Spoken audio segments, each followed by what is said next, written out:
Денеска добиточниот пазар во Битола повторно беше отворен после 45 дена, откако претходно поради мерките за заштита од коронавирусот, Агенцијата за храна и ветерина со решение имаше изречено забрана за продажба на стока на сите добиточни пазари во државата.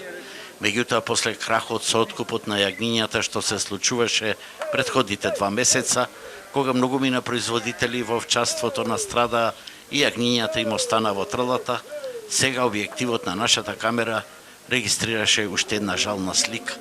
Малку сточари и малку стока. Последен и пол месец добиточниот пазар во Битола повторно е отворен, но најкусо што можеме да оцениме, мал промет и мала заработувачка. Сточарите што дојдат да продаваат главно крупен добиток беа разочарани поради ниската цена и малиот интерес за купување, а некои веднаш си замина или како што рече еден сточар, тука се плаќа само 120 денари за килограм јунешко, а во касапница 400 денари.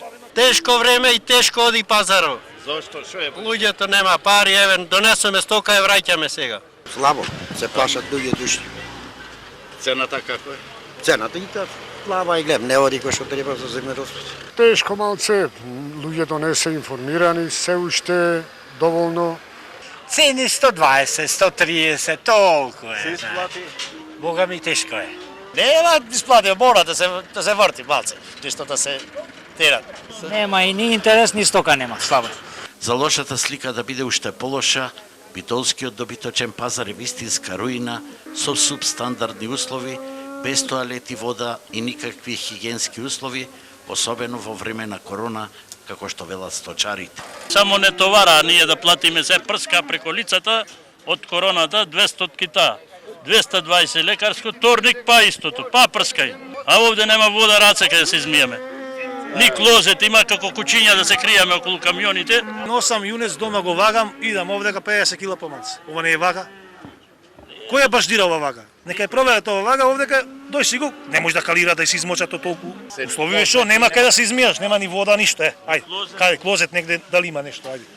И колку за заокружување на денешниот лош впечаток, настрана што беа дојдени сточари од најкризното струшко жариште со COVID-19, во предизборната кампања за локалните избори, битолската градоначалничка со тимот од СДСМ ветија изградба на нов добиточен пазар во периодот од 2017 до 2020 година.